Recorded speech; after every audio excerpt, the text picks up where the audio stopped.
Bonjour, bien-aimés du Seigneur, que la grâce et la paix de Jésus soient avec vous.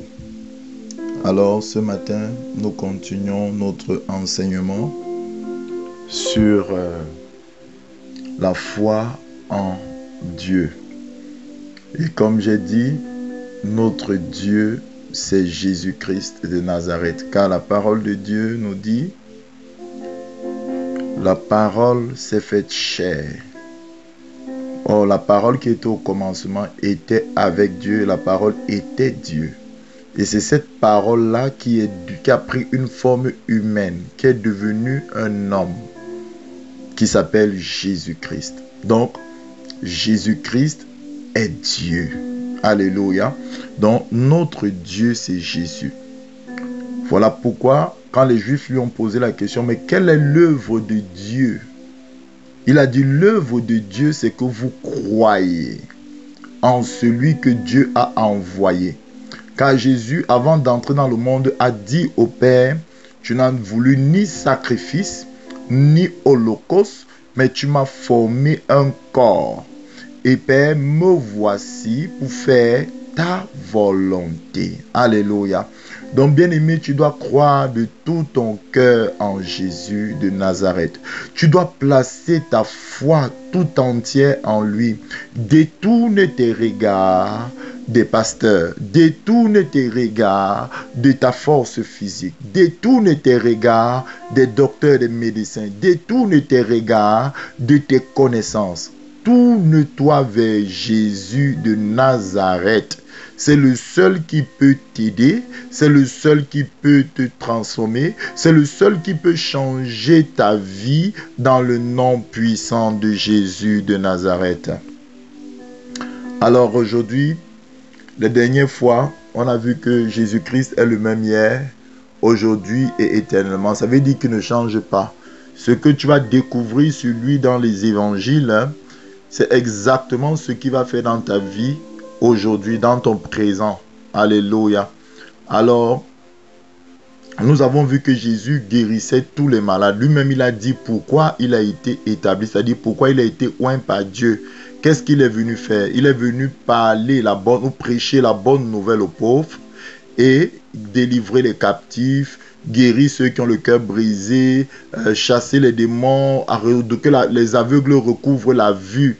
Donc, nous voyons que dans les œuvres que Christ doit manifester, il y a ces choses. Il y a la partie où il prêche la bonne nouvelle et il y a la partie aussi où il déploie sa puissance en guérissant les malades physiques, en rendant la vue aux aveugles physiques, en redonnant la capacité aux paralytiques de se lever et marcher. Donc, toutes ces choses sont collées. Ce n'est pas des trucs qu'on doit prendre, on prend une partie, on laisse, non. Tout ça, c'est ce que Jésus est venu faire. Alors ce matin, je vais parler de la bonne nouvelle. Quelle est la nouvelle que Jésus prêchait? Et quelle est la nouvelle que je vais prêcher ce matin? Alors je te supplie d'aller dans un lieu calme et de prendre ta Bible, de te positionner dans Ésaïe 53 à partir du verset 1. Que dit la parole de Dieu? Qui a cru à ce qui était annoncé? Donc, voici la bonne nouvelle qui est annoncée. Écoute-moi. Ça commence, Ésaïe 53, verset 1 dit: qui a cru à cette bonne nouvelle-là? Alléluia. Je vous ai dit que c'est une bonne nouvelle, ce n'est pas une mauvaise nouvelle. C'est une bonne nouvelle. La Bible dit au verset 2, il s'est élevé devant lui comme une faible plante, comme un rejeton qui sort d'une terre desséchée. En parlant de qui? De Jésus. Donc la bonne nouvelle est centrée sur la personne de Jésus. La bonne nouvelle nous parle de la personne de Jésus. La bonne nouvelle nous révèle la personne de Jésus. C'est ce que tu dois d'abord comprendre. Donc, la bonne nouvelle commence à dire que Jésus était quelqu'un que quand on le regardait, il n'attirait pas. C'est ce que la Bible dit ici. Il n'avait ni beauté ni éclat pour attirer nos regards. Jésus n'est pas tape à l'œil. Jésus n'a rien pour attirer les regards. Et son aspect n'avait rien pour nous plaire. Il n'y a pas quelque chose qui va te frapper dès que tu vas le voir comme ça. Non.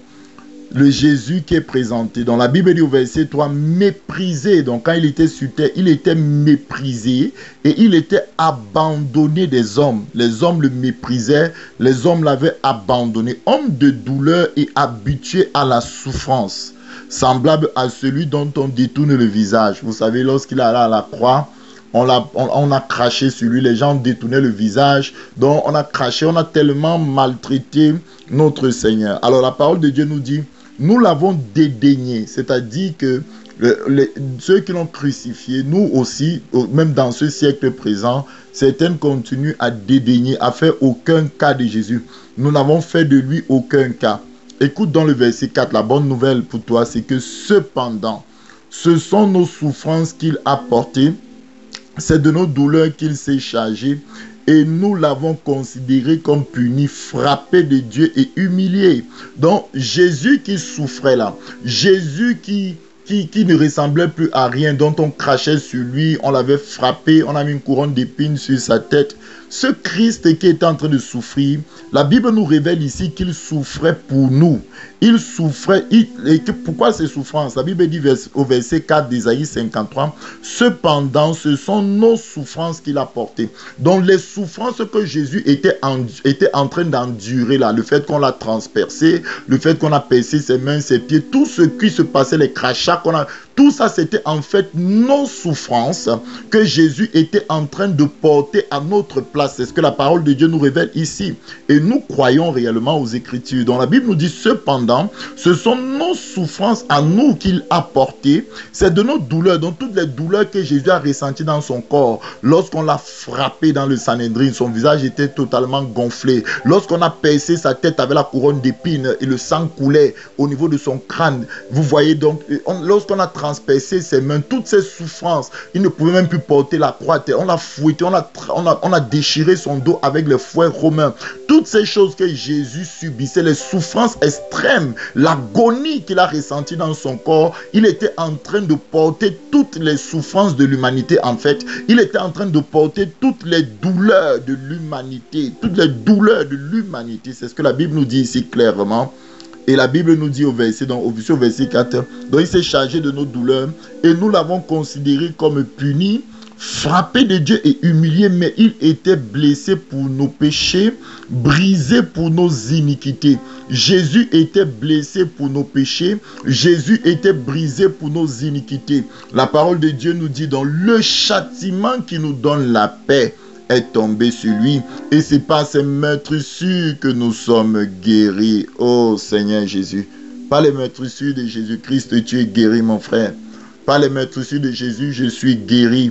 Et la Bible nous dit au verset 6, donc Jésus n'a pas seulement pris nos souffrances, Jésus n'a pas seulement pris nos douleurs, même nos maladies il a porté, nos péchés il a porté, nos iniquités il a porté. Donc quand tout ce qui arrivait à Jésus là, c'était les souffrances qui devaient m'arriver. Tout ce qui arrivait à Jésus là, c'était les souffrances qui devaient t'arriver. Tout ce qui arrivait à Jésus là, c'était les douleurs qui devaient t'arriver, qui devaient m'arriver. Tout ce qui arrivait à Jésus, c'était les choses qui devaient nous arriver à nous. Mais que Jésus, tellement il nous aime, et je vais le lire avec vous, a pris notre place, a pris notre douleur, a pris ces choses afin que nous, la Bible dit bien ici, le châtiment maintenant qui nous donne la paix. C'est-à-dire que si aujourd'hui nous ne souffrons pas comme Jésus a souffert, si aujourd'hui nous ne subissons pas les châtiments que Jésus a souffert, ça veut dire que Jésus a pris ce châtiment à notre place. C'est ce que la Bible nous dit ici clairement. La Bible nous dit clairement le châtiment qui nous donne la paix. C'est-à-dire ce que Jésus vivait là, c'était un châtiment. C'était quelque chose, Dieu exerçait le jugement contre le péché.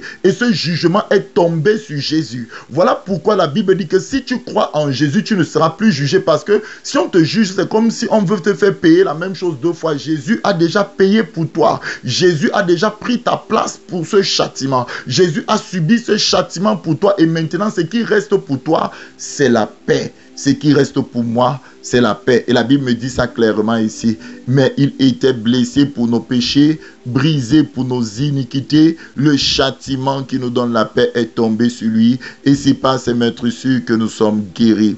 Nous étions tous errants comme des brebis, chacun suivait sa propre voie, tu vois. Donc nous étions tous des brebis errantes, on faisait ce qui nous passait par la tête, on faisait ce que nous voulions. Mais la Bible nous dit ici clairement que et l'Éternel a fait retomber sur lui l'iniquité de nous tous. Donc à cause de notre désobéissance, à cause du fait que chacun faisait ce qui lui plaisait, Jésus a reçu l'iniquité de nous tous. Jésus a subi le châtiment de notre iniquité. Dans la Bible nous dit ici, l'Éternel a fait retomber sur lui l'iniquité de nous tous. Je suis dans Ésaïe 53 à partir du verset 6. Le verset 7 nous dit, il a été maltraité ou opprimé. Il n'a point ouvert la bouche. Donc Jésus a accepté sans murmurer, sans se plaindre de prendre notre place à la croix. Jésus a accepté sans murmurer, sans se plaindre de prendre notre châtiment à la croix. Donc il a accepté cela, c'est ce que ça nous dit ici. Et la Bible nous dit clairement que et il n'a point ouvert la bouche, semblable à un agneau qu'on mène à la boucherie, à une brebis muette devant ceux qui l'attendent. Il n'a point ouvert la bouche. Il a été enlevé par l'angoisse et le châtiment. Et parmi ceux de sa génération qui a cru qu'il était retranché de la terre des vivants et frappé pour les péchés de mon peuple, on a mis son sépulcre parmi les méchants, son tombeau avec le riche, quoiqu'il n'eût point commis de violence et qu'il n'eut point de fraude dans sa bouche. Alléluia. La Bible nous dit au verset 10, il a plu à l'Éternel de le briser par la souffrance. Pourquoi? Parce qu'il fallait que Jésus prenne mon châtiment, Jésus prend mon péché, Jésus prend mon iniquité, Jésus prend mes douleurs, Jésus prend mes maladies. C'est exactement ce que le texte biblique nous dit. Alléluia. Et je vous rappelle que ce texte a été écrit 7 siècles, c'est-à-dire 700 ans avant même que Jésus ne naisse. Donc Dieu annonçait d'avance par la bouche du prophète Ésaïe ce que lui devait faire. La Bible nous dit, tu vas aller dans Ésaïe 43, je suis en train de te prêcher la bonne nouvelle de l'évangile. La bonne nouvelle pour toi, mon frère, c'est que tes péchés sont pardonnés.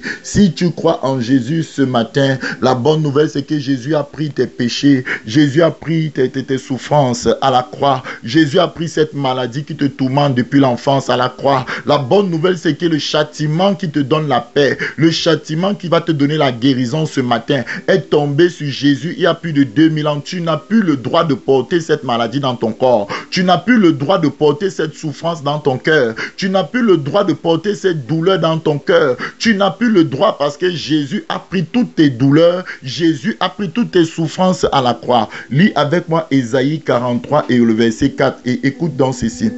Parce que toi, tu as du prix aux yeux de Dieu. C'est ce que la Bible dit ici. Je vais lire le verset d'abord. Parce que tu as du prix à mes yeux, c'est Dieu qui parle. Parce que tu es honoré et que je t'aime. Tu écoutes ça, Dieu dit qu'il t'aime. Je donne des hommes à ta place et des peuples pour ta vie. Et Dieu a exaucé. Dieu, quand il parle, il exauce. Qu'est-ce que Dieu a fait? Dieu dit parce que tu as, écoute, verset 4 de Ésaïe 43, parce que tu as du prix aux yeux de Dieu. Moi j'ai du prix, toi tu as du prix aux yeux de Dieu. Parce que tu es honoré et parce qu'il t'aime. Qu'est-ce que Dieu va faire? Il va donner Jésus à ta place. Il va donner l'homme par excellence. Jésus c'est l'homme par excellence. Jésus c'est l'homme fait à l'image de Dieu. Jésus c'est l'homme qui n'a jamais péché. Dieu ne va pas donner n'importe quel homme à ta place. Dieu va donner Jésus à ta place. Voilà pourquoi il est écrit dans Jean 3 verset 16. Dieu a tant aimé le monde. Là-bas tu peux mettre ton nom. Je mets mon nom là-bas. Dieu a tant aimé Herman qu'il a donné son fils unique Jésus-Christ.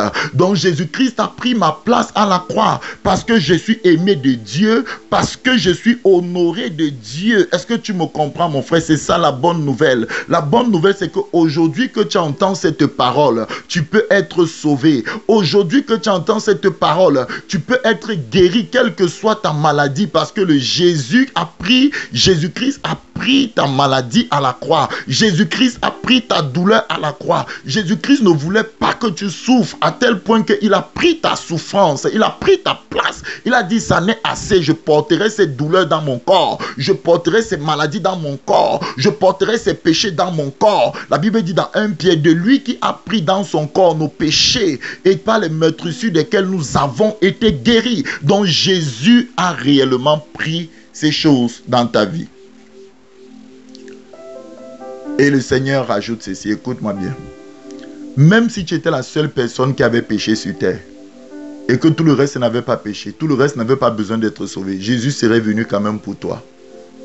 Parce que quand l'histoire Dieu a tant aimé le monde, on se dit que c'est vraiment, on veut seulement prendre ça au général. Non, personnalise cette parole. Tu peux dire, mais pasteur Eman, comment tu sais ça? Comment tu sais que si j'étais la seule personne qui avait péché, Jésus serait quand même venu pour moi? Jésus lui-même a dit, si quelqu'un a 100 brebis et qu'il y ait une seule brebis qui soit perdue, cette personne va laisser les 99 brebis qui sont sauvées sur la montagne. Et cette montagne s'appelle la montagne de Sion. C'est-à-dire la montagne de ceux qui ont déjà le salut. Et elle va aller chercher la seule brebis perdue. Et lorsqu'elle va trouver la brebis perdue, elle va la mettre sur son épaule et elle va la ramener. Elle va faire de la fête pour dire que celle qui était perdue là a été retrouvée. Jésus, par cette parole, est en train de dire quoi? Jésus est en train de révéler que même s'il y avait seulement une seule personne dans le monde entier qui était mort de péché. Je prends l'exemple, supposons qu'au commencement, lorsque Ève a mangé le fruit et qu'elle a donné à Adam, Adam ait refusé de manger. Donc Adam ne serait pas tombé dans le péché, il n'y aurait que Ève qui serait contaminée par le péché. Écoute-moi bien, Dieu serait venu pour sauver Ève. Dieu serait venu pour cette brebis perdue là. Dieu, d'après les paroles de l'évangile, d'après les paroles de Jésus lui-même, il serait venu pour sauver Ève. Alléluia. Je vais lire un dernier passage et on va entrer dans la prière. Je vais prier pour les malades. Si tu es malade, si tu connais quelqu'un qui est malade, qui souffre, envoie-lui cet audio ce matin. Transfère-lui cet audio, ne le laisse pas dans cette souffrance. Il a besoin d'écouter la bonne nouvelle et d'être guéri de sa maladie. La guérison, c'est juste une preuve que Jésus se soucie de toi. La guérison, c'est juste une preuve que Jésus t'aime. Alors on va lire dans Matthieu 8, verset 14. Matthieu chapitre 8, verset 14. Jésus arrive chez Pierre et la belle-mère de Pierre est malade. Jésus se rendit ensuite à la maison de Pierre, dont il vit la belle-mère couchée et ayant la fièvre. Il toucha sa main et la fièvre la quitta. Puis elle se leva et le servit. Plusieurs démoniaques. Puis elle se leva et le servit. La Bible dit, verset 16, le soir on amena auprès de Jésus plusieurs démoniaques. Il chassa les esprits par sa parole et il guérit tous les malades. Tu m'entends? Et pourquoi il a fait cela? Afin que s'accomplisse ce qui avait été annoncé par Ésaïe. Le texte que je vous ai lu là. Qu'est-ce qui a été annoncé? Le prophète, il a dit, par Ésaïe le prophète, il a pris nos infimités, il s'est chargé de nos maladies. Mon frère, tu vas te placer dans un lieu calme. Maintenant, je vais prier pour les malades. Maintenant, je vais prier pour ceux qui souffrent dans leur corps. La Bible dit, le soir, Matthieu 8, verset 16, le soir, on amena auprès de Jésus plusieurs démoniaques. Il chassa les esprits par sa parole et il guérit tous les malades. Alléluia. Et le verset 17 me dit, enfin que s'accomplisse ce qui avait été annoncé par Ésaïe le prophète. Il a pris nos infimités, il s'est chargé de nos maladies. Mon frère, place-toi maintenant dans un lieu calme. Place-toi dans un lieu calme. Le soir, on amena des démoniaques, des malades de tout genre à Jésus. Le soir représente la nuit. Chez les Juifs, ça commence à 18h jusqu'à 6h du matin. Même le soir, il ne se reposait pas. Il travaillait matin et soir. Même le soir, il guérissait les malades. Le soir où quelqu'un doit se reposer. Jésus qui a dit même le jour du sabbat où il y avait le repos, que mon Père agit, moi aussi j'agis. Jésus ne se reposait pas. Pourquoi Jésus ne se reposait pas? Parce que les populations qui venaient vers lui souffraient. Jésus ne peut pas rester insensible face à ta souffrance. Ce n'est pas possible. Place-toi dans un lieu calme. Ouvre ton cœur. Regarde à Jésus. On lui amena. On lui amena. Maintenant, toi qui es dans cette atmosphère, tu es devant Jésus maintenant, mon frère, ma soeur. Et on est en train d'amener à Jésus. C'est le même Jésus hier, aujourd'hui, éternellement. Il n'a pas changé. Ce Jésus est bon. Ce Jésus a pris ta maladie à la croix. Ce Jésus a pris tes péchés. Tu n'as pas besoin de te culpabiliser. Tu n'as pas besoin de mériter son pardon. Tu n'as pas besoin de mériter sa guérison. Il l'a pris parce qu'il t'aime. Il dit que pour toi, il serait venu. Pour une seule brebis, donc c'est-à-dire toi, tu peux dire toi, pour moi, Jésus serait venu me guérir. Jésus serait venu mourir pour moi. Jésus serait venu me chercher. Oui, c'est la vérité pure de l'évangile. Alors ce matin, tu vas ouvrir tes mains là où tu te trouves. Tu n'as pas besoin de lever tes mains. Tu les ouvres simplement devant toi. Et je vais prier pour toi. Quelle que soit la maladie que tu as, Jésus va te guérir maintenant.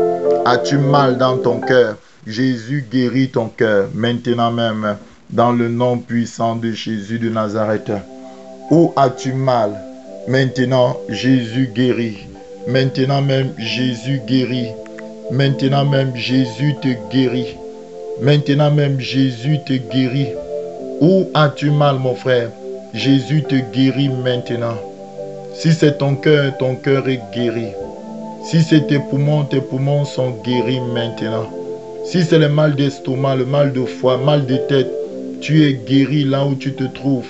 Si c'est le problème de règles douloureuses, tu es guéri là où tu te trouves. Jésus te guérit, il les guérit tous, afin que s'accomplit la parole. La Bible dit la parole de Dieu ne passera point. Et le Jésus qui a fait cela hier le fait encore aujourd'hui, afin qu'on sache que la parole de Dieu ne passera point. La parole de Dieu ne passera point. Ce qui est écrit demeure éternellement. Jésus te guérit maintenant.